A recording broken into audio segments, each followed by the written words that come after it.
selectively gender neutral.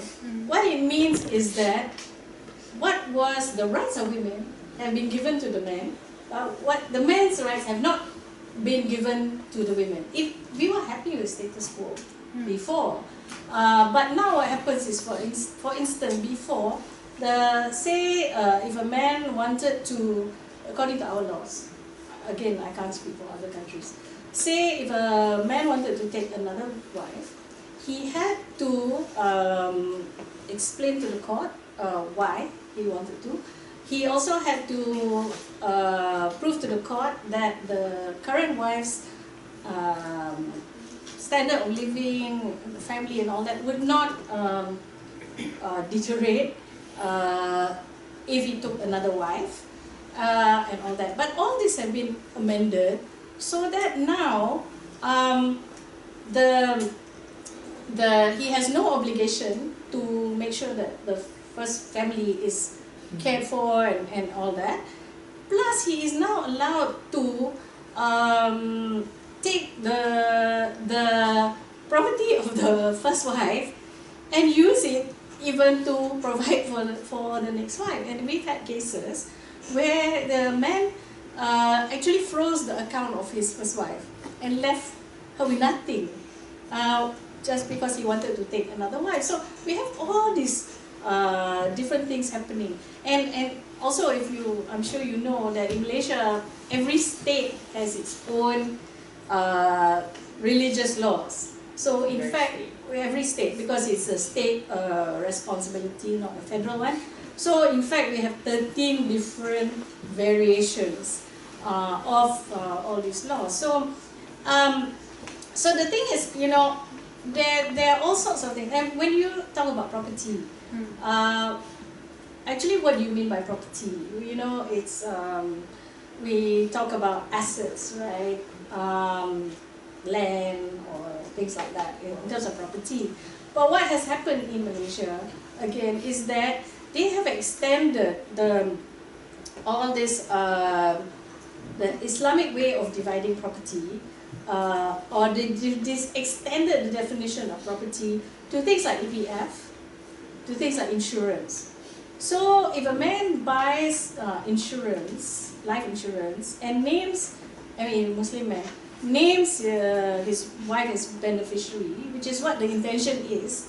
You buy insurance so that you make sure that after he passes away, the wife has something, to have something after.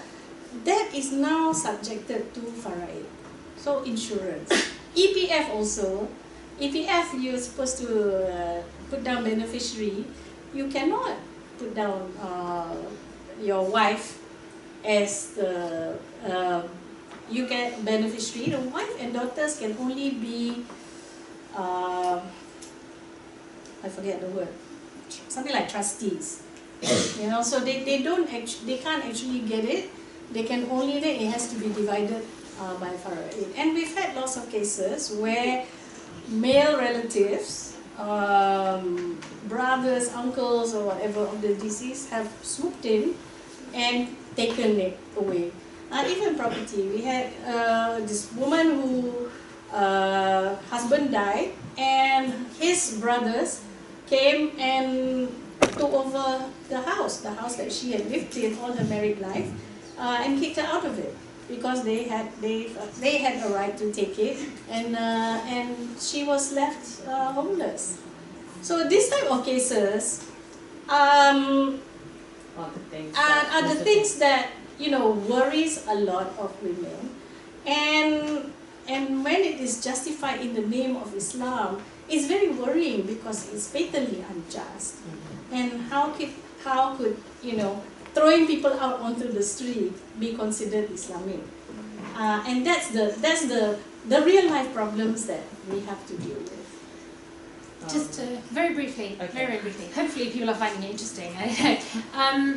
It seems, again, from some of the issues you described, the solution is to enforce and reinforce that actually the Islamic division of property, not equal division or these other sort of equal rights sort of language that comes out of organizations that, you know, talk about this, like Musawa. You're proposing is misleading. I'm proposing it is misleading, because what it sounds like, if you say that men and women should have equal property rights, you're making it sound like you're not talking about Islamic property rights. You're not specifying women should be allowed to keep their property untampered.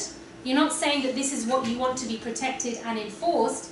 And you're also opening the floodgates to all kinds of interpretations, which gives rise to some of the problems you mentioned with regards to insurance and these kinds of non-physical type, intangible types of wealth, these issues. And the other thing is, obviously, nobody should be thrown out of their home. Obviously. Islamically, for example, you know, in an Islamic governance or Islamic state, it's actually the responsibility of, you know, of the government to make sure that there is no one in that position where they would have to kind of be exposed to the elements and have to, you know, be on the streets. So if Islamically a woman no longer has, you know, what is known as a wali amr or a guardian or someone who is administratively responsible for where she lives, then the state steps into that role and should be protecting her. So where you have in Muslim countries women being thrown out or women facing these problems, again, these are not from Islam. These are problems of structure, problems of governance. And I think that organizations should be advocating purely the Islamic injunctions in terms of property rights, in terms of marital rights, rather than calling on, because it sounds nice to some people, you know, these words, equality and egalitarianism, without actually explaining what they mean, without actually explaining what is meant when using them. So I think this is one of the, you know, one of the causes of the problems, and by calling for those same values, we are going to exacerbate the problems. Well, actually, I think we are responding to these problems. I mean, it wasn't because we were calling for equal rights that they had this fatwa for EPF or for insurance. It happened, you know, because it just happened. Somebody somewhere decided that this was done. So, you know, we are responding to very real problems that women have. I think, yes, I agree with you. The state should come down hard on people who throw women out of their homes and throw families out of their homes, etc. But the thing is, they don't. So if they don't, who is going to take up this problem? Us. You know, we have to fight for this rights. You can, you know, and we are pointing out that it is un-Islamic to throw people out of their homes. But I think I need to proceed with other questions. Sure. I'm so sorry. So we just let it naturally flow. I'm so sorry. Sorry. So you spoke about interpretation. So Quran and Hadith is the big issue here. Do you think Muslim women should have political power to say that their version of the interpretation is right? So the question for anyone that didn't catch it is, should women have the political power to say that their interpretation is correct, you know, compared with others? Now, I think first of all, there's two things which should not be relevant. The first is the gender of the person, and the second is political power. The purpose of interpreting Quran is to understand what was God's will, to understand the intention of God in how we're supposed to be, you know, living our lives. Now, what that means is you have to be, first of all, if you are trying to interpret what that means, you should be a qualified mujtahid. And it's irrelevant what your gender is, but what is relevant is if you are biased, if you have a political agenda, or if you have a certain angle or skew, that could mean that you might read into it things which are not there, then that makes someone questionable. And I don't think it's about, you know, whether it's male or female, whether they should have the political power or not. I think we need to revive scholarship generally. So we have a decline in scholarship generally throughout the Muslim world. I think it's irrelevant whether we have more female scholars or male scholars. If they are true to the goal of interpreting and understanding what God's will was, and not bringing into it other, trying to read into it, like I mentioned in my presentation, and trying to marry it up with other ideologies, which kind of defeats the purpose, then there is no problem with a woman being a mujtahid or this kind of thing. And again, we have to be cautious of, I guess, when we say, oh, women have the political power to interpret or to pose their interpretation as correct, it shouldn't be that they have to be in a political position. So there are, you know, some narrations and instructions that if the scholar is at the foot or at the step of the ruler, they're probably, you know, they're not really to be trusted, because if you have political goals and a political agenda, then you're not going to be objective in your work. And one of the, you know, problems in the Muslim world today, scholarship is in massive decline. So if you imagine, just to make this a little bit more close to anybody that doesn't have familiarity with a Muslim country or has not spent time in a Muslim country or have familiarity with the background generally, just imagine if, you know how in England we have hundreds and hundreds of years of English law jurisprudence. It's very refined, it's very, you know, complicated, there's legislation, there's case law, you have to understand which case, you know, overrules which case, all this kind of stuff. Now imagine if you had an occupying force come and take over your country and prevent you from studying your legal past and prevent you from continuing that legal past, so that all you are left with is the bare basics, the bare rudimentary basics of what your legal system used to be. You can't engage with it in a sophisticated way anymore. And this is essentially what happened as a result of post-colonialism in the Muslim world. And so these days scholars are very much imitating past things that they used to do, whereas sometimes, you know, the method of that is no, the style of having those rulings today, you know, the way you implement them may no longer sort of work. You may have to change the style of implementation. Not what the ruling actually says, but the style of it itself. And when people are so distant from the classical scholarship and understanding why and having the infrastructure in place, this is what leads to some of the problems and leads to people thinking that they need to be in positions of political power to force a certain interpretation. And I think this is a dangerous path to go down, to mix political power with, you know, particular interpretations. Rather, we need a sincere revival of Islam in the Muslim world, not looking at the gender of the scholars, not looking at things through gender-biased lenses. So not looking at things through sort of, in Arabic we use the word asabiya, which means like tribalism or nationalism, or basically an arbitrary feeling of, oh, this person is the same gender as me, so we are together. No, this is irrelevant. It is irrelevant. We should agree upon Islamic conceptions of justice and the actual, you know, revival of that and how to bring that about. That is more important than these kinds of identity politics and this kind of thing. So I think I'll just, because we're running out of time, so I think I need to rush it a bit. I just want to say that I agree so much with what Zara has said. Yes, you know, this sort of political agenda with a lot of, I agree that we need more scholarship. That is seriously lacking in Muslim countries, even at the most basic level. Actually, it's really sad. So we need a lot more of that, and also the conflation of a lot of religion with politics these days, with political agendas, has really caused a lot of disruption in many of our countries. In Malaysia, I can give you numerous examples. I know Malaysian students here all know. So it's kind of I totally agree with you. We need some sort of clear lines, clear revival to, you know, get back to the basics. You know. Yes. Okay, I think I need to ask questions on polygamy, which are two very controversial in respect to female. Do you think polygamy devalues women? That's for polygamy. And for hijab, hijab meaning headscarf or head covering, was firstly done by Prophet's wife.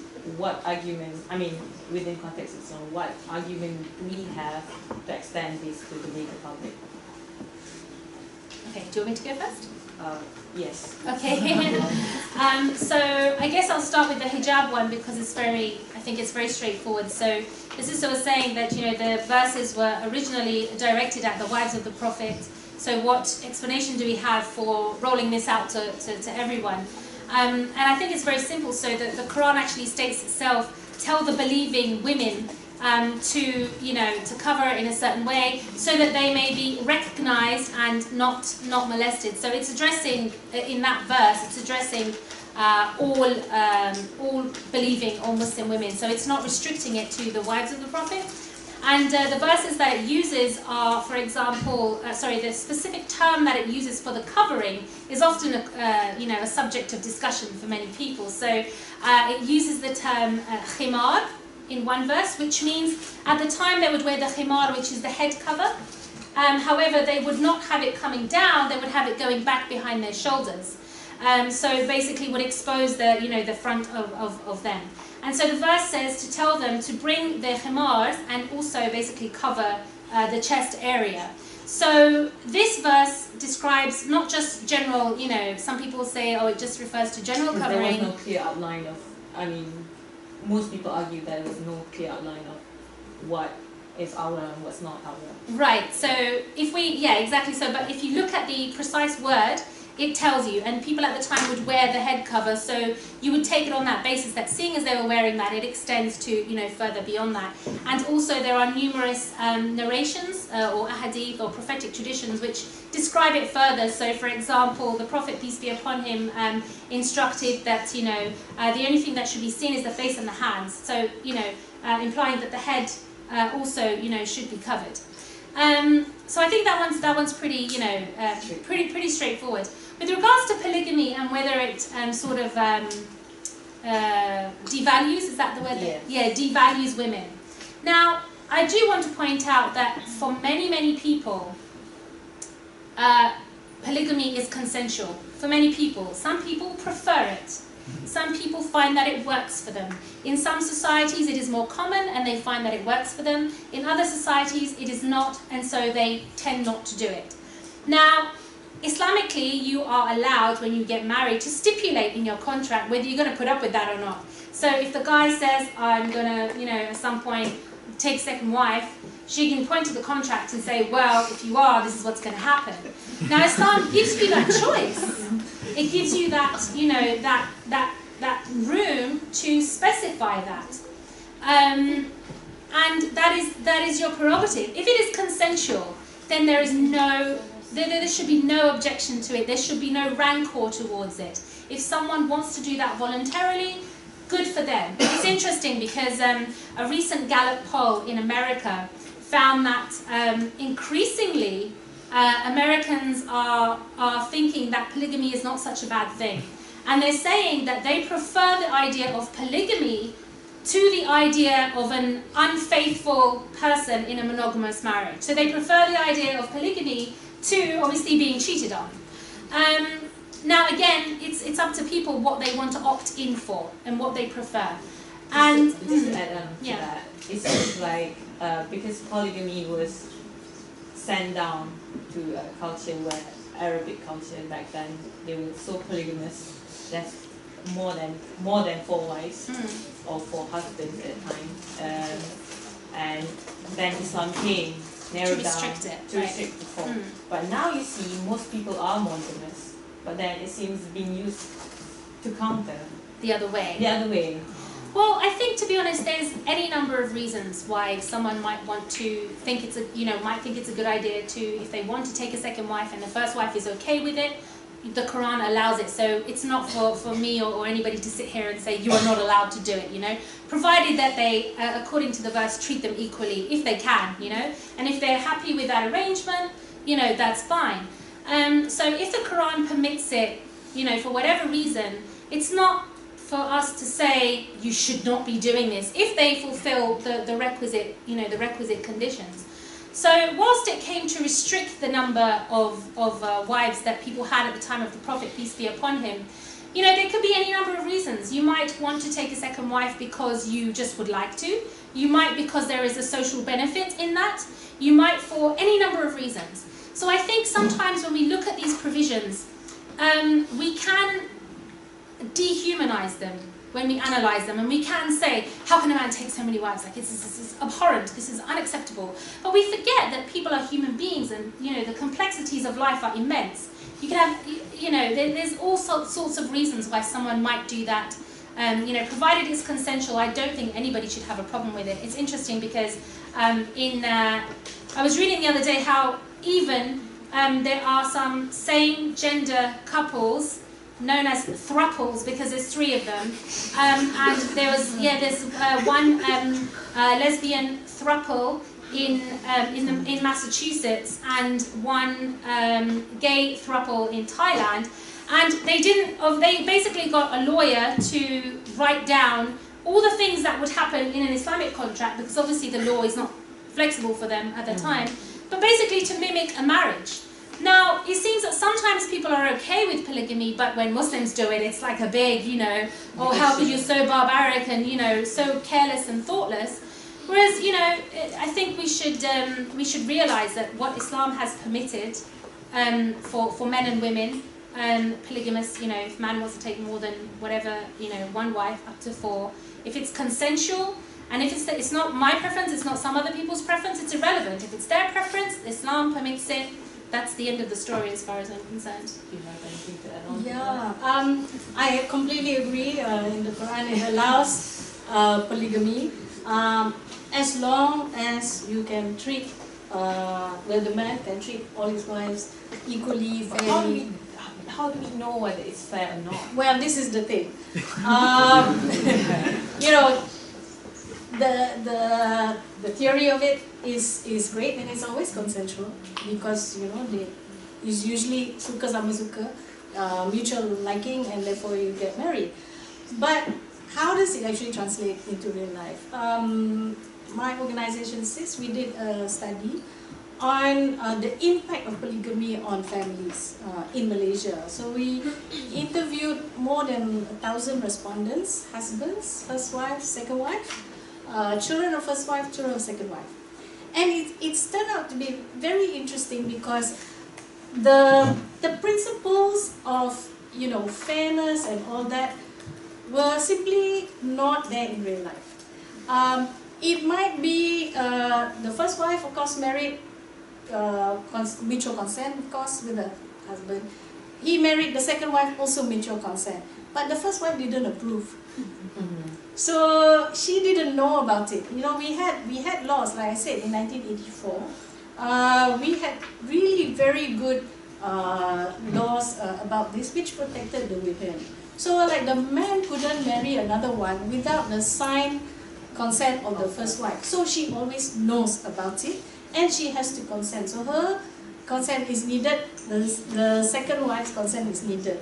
Over the years, it got amended that he no longer needed the reason for that?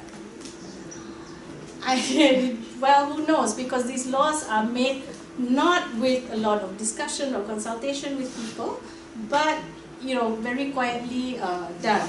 That's why in 2005, when they were amending the Muslim family laws, which would have even reduced the protection of women in these laws, we kicked up a stink. And the government said must pass it, but they won't gazette it, which means it doesn't become law, pending further consultations with all interested parties, all that, which they have done, but they have not tabled it back to Parliament. And just as an example, before, all these marriages had to be in front of a judge, and the second marriages or third marriages, whatever, and the man had to prove that it was just and necessary. Yeah, just meaning just to the existing wife and family, and necessary to have this other wife. They amended just one little word, which was they changed the word "and" to "or." And so now he just has to prove it's necessary. Takut terlanjur is very afraid of overstepping the bounds, meaning that he felt himself at risk of zina, So that was the name. But whether it was just to the first wife, all became irrelevant. And so, this type of things were happening. And in our study, we found that, fairness to all the wives means providing equally to all the wives. What we found was that very often the first wives felt that they suffered a loss in living standards because the man's income is the same, and he now has to divide it into two families, right? And so the first wife is forced to go out and work to sell kueh or restaurant, and sometimes we found that actually the man was hardly working because all his wives were working and supporting their own families and supporting him. We found one man who had 4 wives, 22 children, and his salary was 2,200 ringgit. What is that in pounds? Divide by 6. So, if you can't live here, you can't live, even in Malaysia, you can't live on that. And that salary. So the wives all had to go out and work in order to survive, right?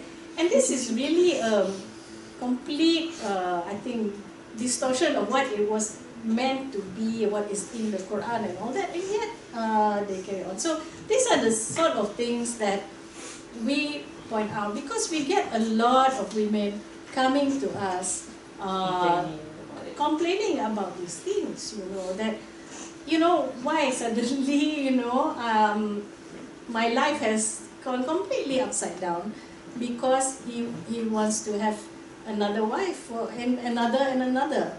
And each time their living standards went down. One of the things that we did with this study, which hasn't been done before, was that we talked to the children of the first and the second, the children of the first wife and second wife. And because we could only interview people who are adults, 18 and above, some of them were quite old already, had married and had children. They were like 40, over 50 years old. But the pain they carried throughout their lives was still there. The emotional pain that they felt. That there was a girl who said that when she went to meet her father to ask for money for her education, he said, "And you are from which mother again?" So he didn't know, even his own children. Surely this is not what is intended to do, right? The family is the basic unit of society. It's supposed to be harmonious and happy and all that. But if this causes, in real life, this causes so much pain and hurt and injustice, surely that, we're not saying eradicating it, but surely we should put in the type of protections for women and children that prevents this from happening. And despite, just one more thing, despite the fact that it's allowed, a lot of men hide the fact that they have other wives. And unfortunately for first wives and children, they often discover this upon his death. We've had so many cases of suddenly at the funeral, his whole other family turns up. and the worst thing is that some of the kids are already quite grown up, which means he's hidden it for so long. And the anguish and the pain and things that comes at an already sad time, and then the fights over inheritance and all that, it's really, So I think what we are trying to say is that yes, it's allowed, yes, there are good reasons for it, but when there is abuse of it, and it really is abuse, then we have to do something, because it does not protect the dignity of the family or the dignity of the woman, etc. Okay, I would just add to it, very important. Can I open the question to the public? Yeah, and then I'll just comment on. Yeah. Very sorry. I just think it's really important to realise that all of these problems that Marina talked about, just to point out that they're not because of polygamy itself. They are because of the lack of infrastructure, the lack of ability for maybe Muslim women to go to courts and say, my husband is neglecting. He's neglecting, If suddenly your standard of living drops because he's taken a second wife,